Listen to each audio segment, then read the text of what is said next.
Yes, people, what's happening? Welcome back to the channel and welcome to another video. First things first, guys, make sure you smash a like and make sure you hit that subscribe button if you are new around here, edging towards the 7K mark now. And in today's video, we're going to be discussing Chelsea's latest signing, Cole Palmer, the 21-year-old, announced today, Friday, as a Chelsea player, wear the number 20 shirt, £40 million plus add-ons, 7-year contract with a club option for an eighth. One of those signings that I think took a lot of people by surprise. People at Chelsea were getting excited. Oh, it's going to be Musiala. It's going to be like a big name signing. But Cole Palmer kind of come out of the blue, as it were. But I think an exciting signing. 21 years of age, fits the profile of what Chelsea are looking to do now in terms of versatility, in terms of age, in terms of talent, high ceiling and all that sort of thing. But I don't know an awful lot about him. So to get the lowdown on him from a City perspective, what Chelsea fans can expect and what the view from his departure is from a Man City perspective, I'd like to be joined by Hugh from the Big Six and City Extra. Mate, thank you for coming on. Appreciate your time as always, bro. Cole Palmer, talk to me. That sort of come out of nowhere. When you first heard the news and saw it broken by Fabrizio, I think on Wednesday, what was your reaction? Because for me personally, I didn't see this one coming. I suppose first of all with Cole Palmer, he's a bit of a polarizing figure amongst the City fan base.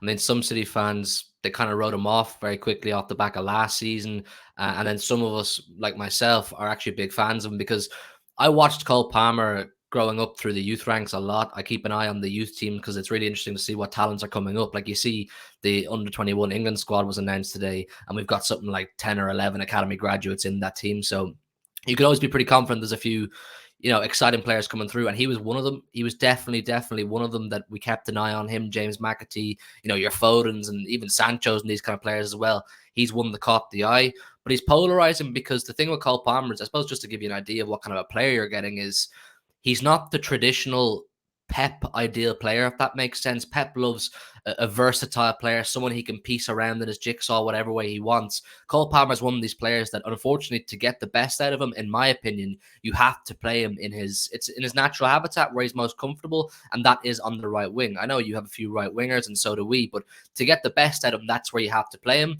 And last season was kind of meant to be a semi-breakthrough season for him, but Pep kept deploying him on the left wing. And, at the top level of football, you'd like to think moving to either wing shouldn't be that too much of a deal, but as we know, it is. Some players, they just suit being better on one side of the pitch, and we even saw this season with Cole Palmer in the Community Shield. He scored that goal against Arsenal, the UEFA Super Cup. He got what turned out to be almost the winning goal, so he's a very, very exciting player, but he's really raw. He needs more growth, more development. He needs patience. And he quite clearly feels, in my opinion, with this move to Chelsea, that he's not going to get that at Man City. And I suppose maybe you guys have told him that he's going to get that at Chelsea. But I'm just going to be totally honest with you. I don't think this is a good move for Cole Palmer in his growth and development. I think if there's one club that I would not advise Palmer to go to right now, it's Chelsea. I don't think it's the best place for patience, for growth and development, and for someone who needs understanding. There's going to be pressure on him now to do well at Chelsea from the bat, in my opinion, whereas at City there was an understanding of his role and his place. So, I mean, we've got 45 million for a player that went through our academy, so we didn't pay anything for him, and we still have Bernardo, Foden and Doku who can play on the right wing, so it's not a massive loss for us, but for his own growth and development, I'm just going to be honest, I don't think it's a great move. No, I hear it. Obviously he's got competition there. We got Raheem Sterling, we got Noni Madueke, Christopher Nkunku to come back in. There's Mudryk. There's a lot of players there. I think he's been signed to play right side and also offer some cover and play in that 10 position as well.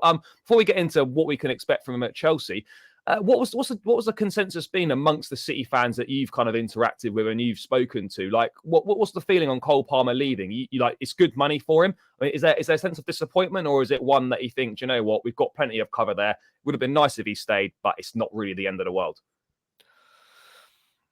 There's an element of people who kind of like they were excited to see what he was going to become. It felt like off those two games I spoke about with the Super Cup and the Community Shield that he was starting to find himself a bit. He was starting to get his feet in the ground, which he struggled to do last season. And people were excited at the idea that he'd have some impact this season.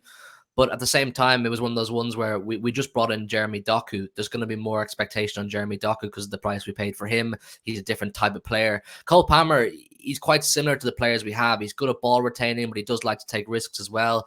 I suppose the thing with Cole Palmer you can expect is he'll go for goals. He's got a real eye for goal. I watched him at our EDS for our EDS team, the under 23 team, and he was banging goals for fun. There was one day I went to watch City play Burnley, I want to say 2 seasons ago, and he came on. I think it was his Premier League debut. He played like 5 minutes for the first team in the Etihad, and then 2 or 3 hours later, he goes across the road to our EDS stadium and plays for the EDS team and scores a hat trick. So you get the kind of mentality this kid has when he's feeling good about himself and when he's confident. But the common consensus was understanding of why City sold him. We understood why we sold him. We're offered money that we simply couldn't refuse, in my opinion. We have cover in that position. We have good depth in that position, but also an element of disappointment for, you know, a Manc lad. He's at City since he's 6 years old, and we never got to see him, or we won't get to see him at his best at Manchester City.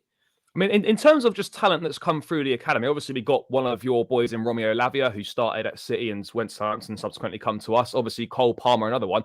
You've seen likes of Phil Foden and Rico Lewis come through, and, you know, Foden's obviously going to be a mainstay at City. Rico Lewis, for sure, looks like a long-term replacement for Kyle Walker. In terms of talent that's come through in recent years, where does Cole Palmer rank for you amongst the sort of the best talent that's come through the academy at City? Well, that's a tough one because there's a lot of talent has come through, but in terms of ability and ceiling, you know, how far I think he can go in the game based off what he has in his locker. He's well up there with one of the best, and I think the fact that he's been in and amongst our first team squad for the past 2 years shows that for itself. It speaks for itself essentially, because even like it's not a massive disrespect on a player to not make it in the City first team, Yeah. because you're talking about the best players in the world in our squad. So that's why Lavia's didn't make it in. That's why James McAtee's gone back on loan to Sheffield United. That's why Taylor Horwood-Bellis. These are really, really good players in the making, but just can't make it at City. You see Phil Foden, he's one of the very, very few who made it through. He's fully integrated himself. He's embedded in that. He's an important member of our squad. Cole Palmer was ahead of those kind of players who got loaned out. Pep never really wanted to loan him out. He was clearly viewed as there's potential here. There's definitely potential here for Cole Palmer, to become an important member of the squad. So he ranks as definitely one of the highest in terms of expectation and raw ability. Yeah, no, for sure. I mean, in terms of Chelsea, right? I know you said you probably wouldn't have advised him to go there, but how do you see him fitting in? Because, you know, obviously we've got Nkunku out injured. He's obviously come in to provide some right wing cover or players in or start, and he's certainly come in to maybe like a lot of Chelsea reporters saying that, you know, he's been sold on the idea he's going to play right wing and offer cover as a number 10. But with the likes of Raheem Sterling, who actually in his unveiling today, Cole Palmer saying that, you know, Sterling took him under his wing at City, was very much a mentor for him. So he's learning from one of the best in Sterling. We got Noni Madueke at the club as well, Mudryk. You know, there's a lot of players there, a lot of competition players in and around a similar sort of age. How do you see him fitting in? Because I don't know if he's going to start straight away or not. I know he's going to play, but I don't know how often he's going to play. I mean, how do you see him fitting into our team as it is right now? Probably with an Enzo and Caicedo pivot behind sort of three attacking players. I mean, could you see him playing as a number 10? He has played as a number 10. He definitely has experience playing as a number 10. He's played, I think, as a number 10 once or twice for us in maybe League Cup games or FA Cup games. And he's definitely played as a number 10 a good few times at the EDS team for the under-23 team. And he was actually quite good. But like I said at the top of the video, right wing's definitely where he's best. Yeah. So I think short term, if Poch wants to get the best out of Cole Palmer, it'll be on the right wing. But I will give Pochettino credit. He does have very good history with getting the best out of young players. He is good at growing and developing young players. So no doubt Pochettino has his own ideas as to what he wants to turn Cole Palmer into and what kind of player he wants to make Cole Palmer. But like I said, I don't understand it from a Cole Palmer's personal perspective why he chose Chelsea, because there is so much competition in those attacking areas. I mean, at the start of the transfer window, he was linked with loan moves or potential permanent moves with buyback clauses to places like Leipzig. I thought would have been a fantastic one. Yeah. I think Dortmund possibly sniffed around at one point. Brighton were definitely interested at one point. And these were the kind of clubs where I felt, yeah, I understand why Cole Palmer's going there. I understand why he's going there, because these are clubs where you will get regular football. They understand you're young, and the purpose of you going there is to grow and develop. Where when you go to Chelsea, where most of your players are really high profile, you know, very expensive players, there's no doubt Todd Bowley and Pochettino have aspirations of challenging and getting the club back to where you feel you should be. The pressure's on Cole Palmer. I think he's thrown himself in the deep end, possibly a bit too soon. But that's not to say I doubt Cole Palmer. I just because from the outside looking in, you could probably tell me more of what you think about this move. But from a City perspective, I think he's made the wrong move because I don't know. There's no obvious spot in your team where I go, that's where Cole Palmer's going to walk in and he's going to make that shirt his own. Yeah, no, well, I hear it. I mean, like, one thing that I'm slightly concerned about, and a lot of Chelsea fans as well are concerned about, is that when you sign young players, they need to play for development. It's okay to have, like, if he was playing as a backup to Mahrez, there's time to develop him. You can get minutes here and there. But when you've got Mudryk, 21, sort of same age on a long-term deal, Madueke, same age on a long-term deal, all these guys need minutes, right? And they're going to be taking the minutes off each other that they need to develop. So I don't know. At some point, it's going to become a bottleneck at Chelsea where we're accumulating all this young talent. They're all on the same long-term contracts. They're all of a similar age. These aren't all going to work out because they all need the minutes to develop, but they're taking all those minutes off each other. So look, I'm not saying, look, I'm excited by it. I think he's a great player from what I've seen. You've seen a lot more of him than I have, but it excites me. There's a lot of potential there, but there's an element of risk to it because, look, he's shown he can do it. He's what we need in terms of he's someone that will shoot on sight. No Chelsea players seem to want to have a shot on goal when they get near the goal. He's not afraid to have a pop from distance or whatever, as we've seen in the Community Shield and whatnot. But I just wonder how often he's going to play. That would be my only concern. Look, right now we've not got any European football, so there's not going to be an awful lot of rotation playing once a week. FA Cup comes in January, we're still in the League Cup or whatever, fine. But I like the signing, but I just worry about how often he's going to play and what his development might mean for someone like Madueke, what it might mean for someone like Mudryk as well. So those would be my sort of reservations on it. But in general, I think I am quite happy with it.